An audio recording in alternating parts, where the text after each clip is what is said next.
La recepción estaba llena como un hormiguero. Tacones apurados, carpetas contra el pecho, el murmullo elegante de clientes que creen que todo está bajo control. A un lado, dos cámaras sobre trípodes apuntaban hacia un pequeño set con el logo de la empresa.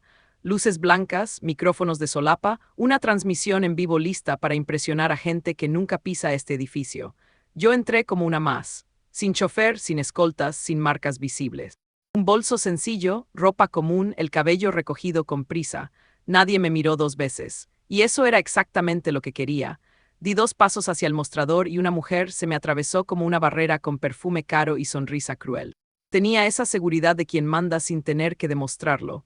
Me escaneó de arriba a abajo y soltó una risita.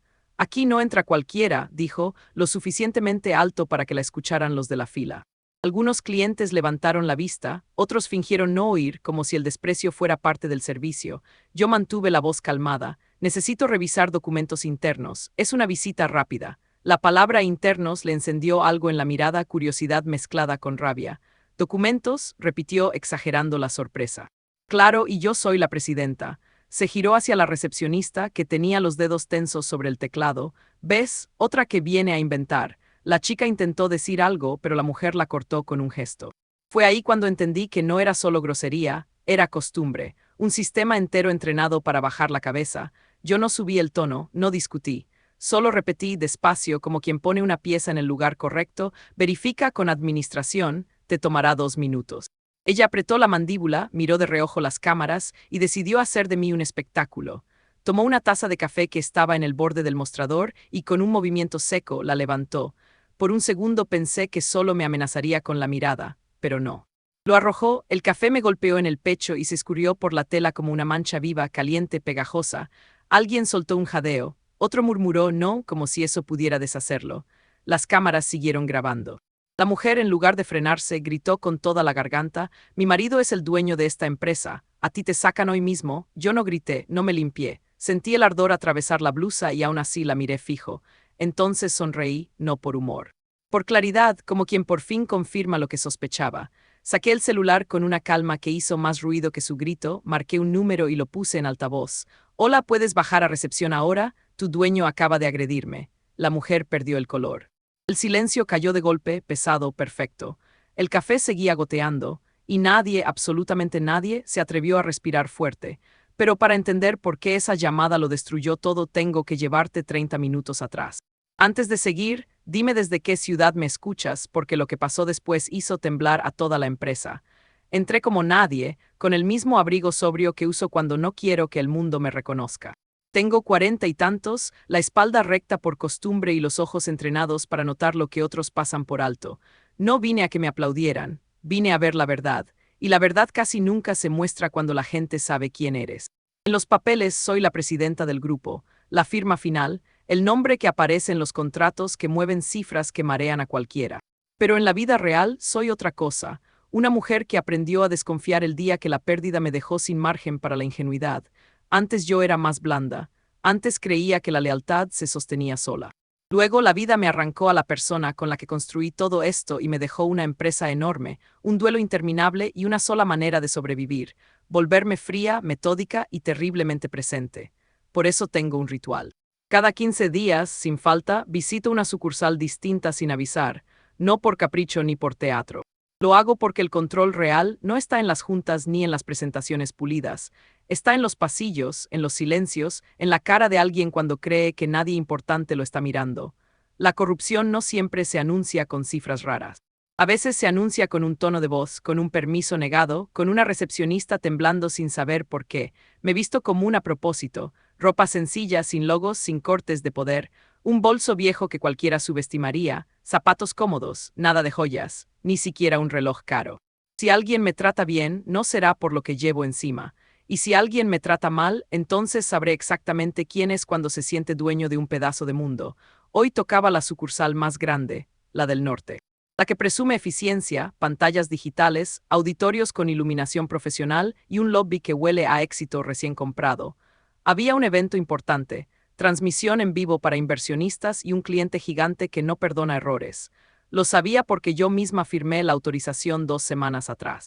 Las cifras iban a salir perfectas. las gráficas impecables, los discursos memorizados, todo eso ya lo conozco. Lo que no conocía era esa sensación incómoda que se me pegó en el estómago desde que bajé del auto, como si el edificio estuviera sonriendo demasiado.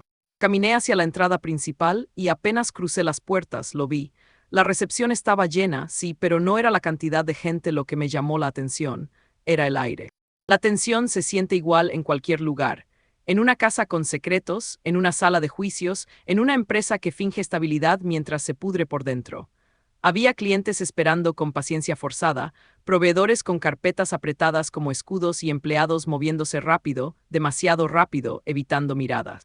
Dos cámaras sobre trípodes apuntaban a un set con el logo, luces blancas, micrófonos listos, una transmisión en vivo a minutos de empezar. Todo parecía profesional, pero los ojos del personal decían otra cosa. La recepcionista, una chica joven, uniforme impecable, sonrisa cansada, tenía las manos rígidas sobre el teclado.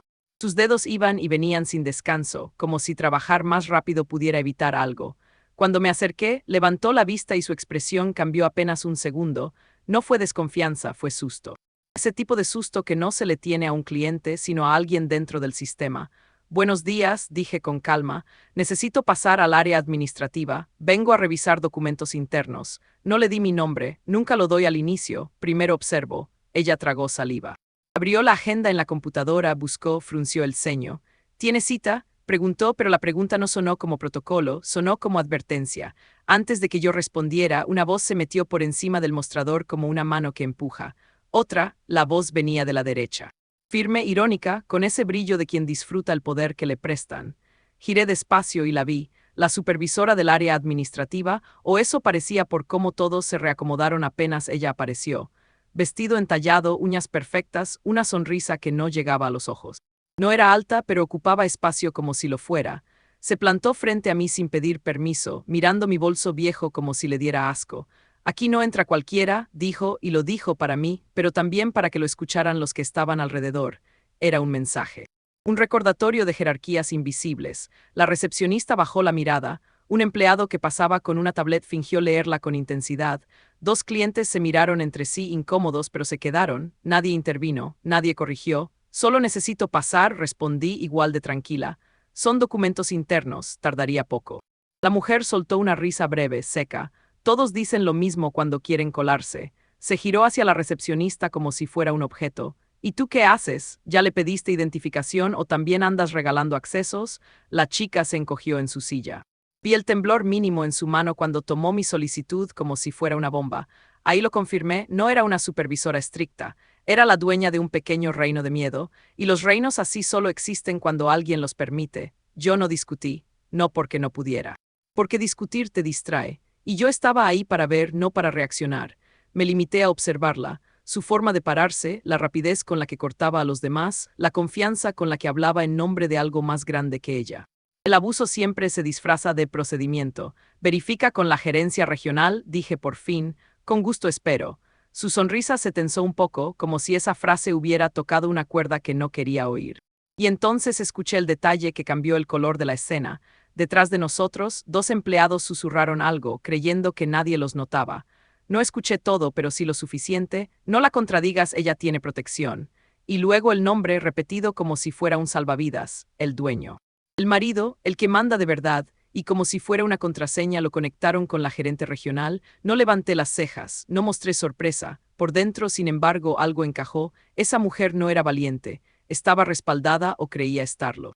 Y esa creencia vuelve peligrosas a las personas pequeñas.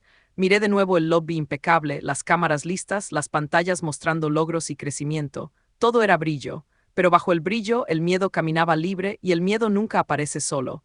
Siempre tiene alguien que lo alimenta. Alguien que lo usa, alguien que se beneficia. Respiré hondo y mantuve la voz suave, casi amable. Está bien, dije como si se diera. En realidad estaba tomando medida a cada pieza del tablero, porque ya no me importaba solo entrar.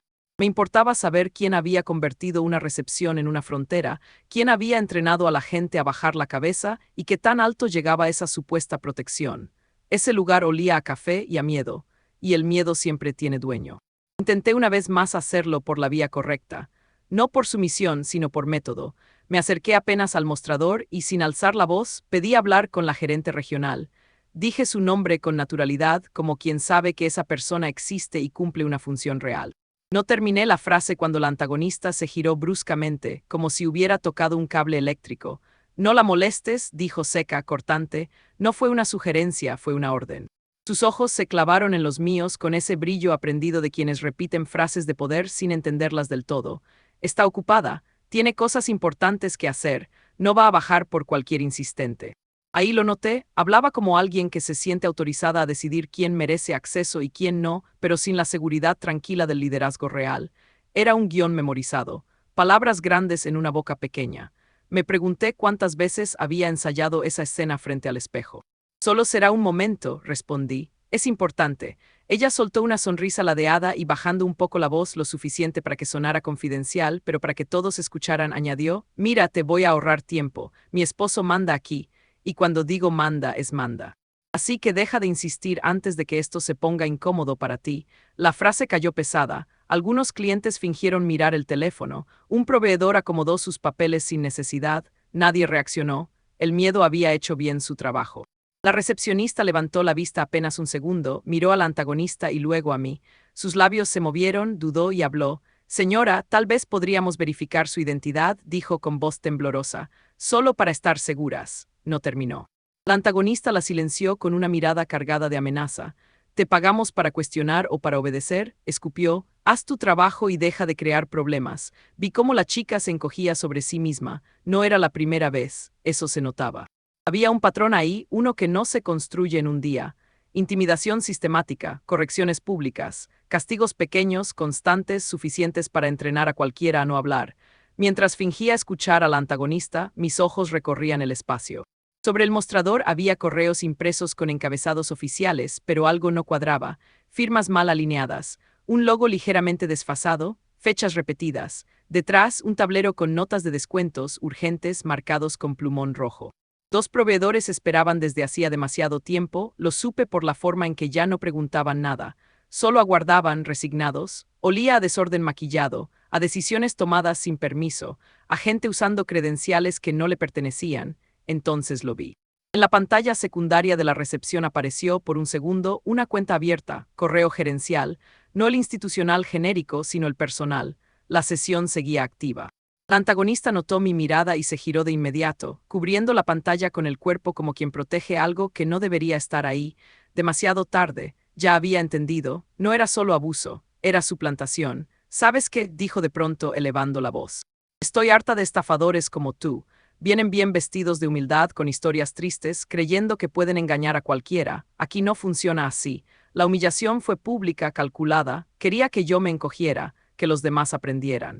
Si no te largas ahora mismo, añadió, llamo a seguridad y te sacan delante de todos. Nadie la contradijo, nadie la corrigió, y ese silencio colectivo me confirmó algo más grave. No era una persona grosera aislada, era una pieza visible de algo más grande. Un sistema pequeño, sí, pero bien aceitado.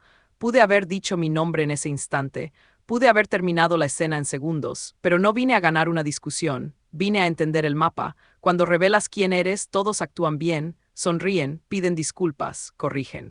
Y la verdad se esconde otra vez. Cuando callas, la verdad se expone sola. Así que me quedé, observé, dejé que siguiera hablando.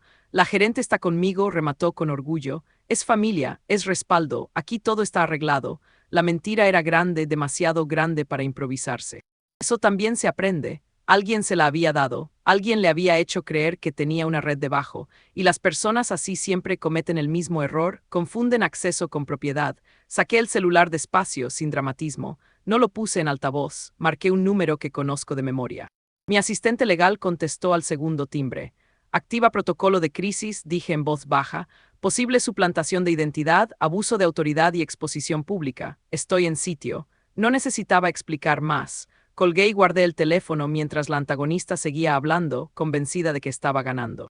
Yo ya no la veía como una amenaza, la veía como una puerta, y detrás de esa puerta claramente había un fraude. La antagonista ya no estaba actuando, había perdido el control y eso siempre revela la verdad más rápido que cualquier confesión. Su voz subió de tono, empezó a usar insultos torpes, amenazas recicladas, palabras que había escuchado antes en bocas ajenas. «No oíste, aquí no decides tú», gritó. «Seguridad puede sacarte cuando yo quiera». Sus manos temblaban, no de miedo, sino de rabia. La rabia de quien siente que su poder se le escapa. El problema para ella era el contexto. Las cámaras seguían encendidas, la transmisión en vivo no se había detenido, clientes importantes estaban presentes, proveedores, empleados que fingían no mirar pero no perdían detalle. Todo lo que decía, todo lo que hacía estaba quedando registrado. Yo lo sabía, ella no, respiré hondo y hablé con la misma calma que había mantenido desde que entré. Solo quiero confirmar algo con una llamada, dije. No sonó a desafío, sonó a trámite. Eso la enfureció más. No vas a llamar a nadie, gritó avanzando un paso. Aquí mando yo. Su mano agarró la taza de café del mostrador con un gesto torpe e impulsivo. No hubo advertencia, no hubo pausa dramática, solo el movimiento brusco y el líquido volando. El impacto fue inmediato. El calor atravesó la tela y se pegó a la piel como una bofetada ardiente. Sentí cómo la mancha se expandía por la blusa, oscura y regular. El olor a café recién hecho se mezcló con algo más denso, el miedo colectivo. Nadie respiró, el salón entero quedó congelado. El silencio fue tan pesado que parecía físico. No grité, no retrocedí, no me limpié. Ese fue el momento exacto en que todo cambió. Saqué el teléfono despacio, con cuidado de no hacer ningún movimiento brusco.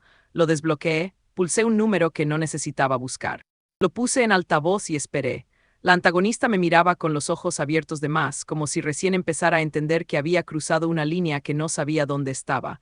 Central Corporativa, respondió una voz firme al segundo timbre. Buenos días, dije con voz clara. Habla la presidenta del grupo. Necesito activar protocolo de crisis en sucursal norte. Agresión física, suplantación de identidad y fraude interno. Todo está siendo grabado. Hubo una pausa mínima. Luego el cambio de tono. Sí, señora, respondió la voz con respeto absoluto. ¿Desea que bajen recursos humanos y el área legal ahora mismo? Ahora, confirmé, y notifiquen a la gerente regional que baje a recepción. El murmullo empezó de inmediato, no fue escándalo, fue comprensión tardía, cabezas girándose, miradas clavándose en mí con otra lectura. La mujer normal, la que nadie reconoció, acababa de ser nombrada en voz alta con un título que no se improvisa. La antagonista palideció, literalmente. El color se le fue del rostro como si alguien hubiera apagado una luz. Abrió la boca, intentó decir algo, pero no salió sonido alguno. No pasaron ni 2 minutos cuando las puertas del elevador se abrieron y la gerente regional apareció casi corriendo. Su expresión lo dijo todo antes de que hablara. Me vio, luego miró a la antagonista, luego la mancha de café en mi blusa, y entendió. Señora, empezó sin saber a quién mirar primero.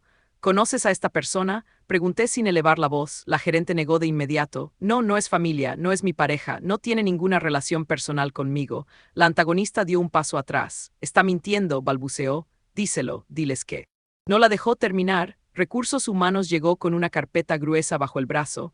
No venían improvisando, venían preparados. Empezaron a hablar con datos, no con emociones, contrato falseado, referencias incompletas, correos enviados desde cuentas que no correspondían, quejas internas archivadas y nunca escaladas, intimidación sistemática.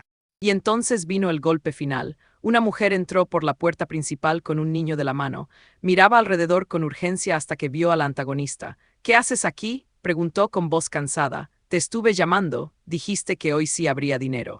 El salón volvió a quedarse en silencio. La historia se armó sola, no hizo falta explicarla. La supuesta esposa del dueño tenía una familia real y una mentira demasiado grande para sostenerse más tiempo. Me giré hacia Recursos Humanos. Despido inmediato, dije. Auditoría forense completa y denuncia penal por agresión.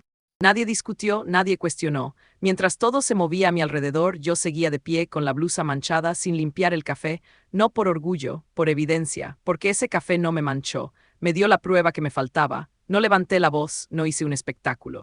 Cuando el ruido empezó a crecer a mi alrededor, yo ya estaba pensando en orden, en procesos, en personas, di instrucciones claras, sin ira y sin disfrute. Seguridad acompañó a la antagonista fuera del edificio sin empujones ni frases humillantes. Recursos Humanos tomó control del espacio. Pedí que la transmisión se pausara unos minutos y que los clientes fueran atendidos con café nuevo, limpio, como si nada hubiera pasado. No porque nada hubiera pasado, sino porque el control verdadero se ejerce cuando todo arde. Lo primero fue proteger a quienes no tenían culpa. La recepcionista estaba pálida, con los ojos llenos de lágrimas contenidas. Me acerqué y le hablé bajo para que solo ella escuchara. Le dije que estaba a salvo, que nadie iba a despedirla, que su trabajo estaba protegido. Le di el resto del día libre con goce de sueldo y le indiqué que a partir de ese momento tendría acceso a un canal anónimo de denuncias que iría directo a mi oficina. Vi cómo sus hombros bajaban por primera vez en horas.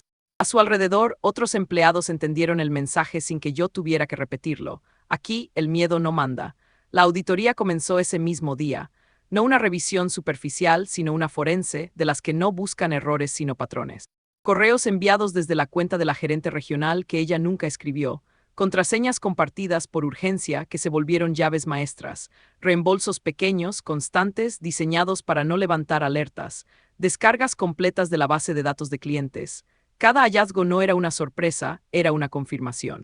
La mentira no había sido un impulso, había sido un sistema. Mientras el equipo técnico trabajaba, yo me preparé para lo inevitable, la atención externa. Inversionistas, prensa, rumores. No los evité, los cité. Elegí la transparencia controlada, no el silencio defensivo.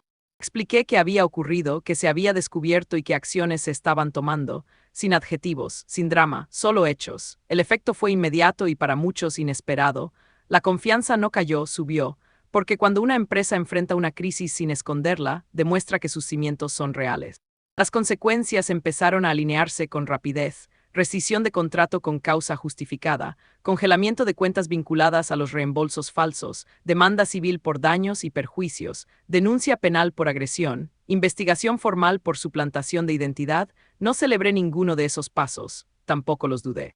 La justicia no es venganza cuando está documentada. Al caer la tarde, el edificio volvió a su ritmo. La gente regresó a sus puestos, pero algo había cambiado. Caminé por los pasillos y sentí miradas distintas. No de miedo, tampoco de admiración exagerada. Eran miradas de alivio. De saber que alguien había visto lo que muchos callaron. Eso para mí valía más que cualquier titular. Cuando todo terminó, me quedé sola en mi oficina. Me quité la blusa manchada y la dejé sobre la silla. El olor a café todavía estaba ahí, tenue, recordándome el momento exacto en que una línea fue cruzada. Pensé en la persona con la que construí todo esto, en la ausencia que me volvió más metódica, menos ingenua. Hubo un instante de cansancio profundo, de soledad real. Pero también hubo orgullo, no por haber ganado, sino por no haberme convertido en aquello que expuse. Miré por la ventana las luces de la ciudad encendiéndose una a una. Entendí algo con una claridad casi incómoda. El poder que grita siempre necesita testigos porque no es sólido. El poder real no amenaza, documenta, resiste, espera. Antes de apagar la luz anoté una frase en mi libreta, no para compartirla, sino para recordarla cuando haga falta. El poder no es gritar que eres dueño, el poder es probarlo sin levantar la voz. Y ahora te pregunto algo, con honestidad. ¿Tú qué habrías hecho? ¿Lo dejabas pasar para evitar el escándalo o lo hacías público con pruebas? Dime desde qué ciudad me escuchas.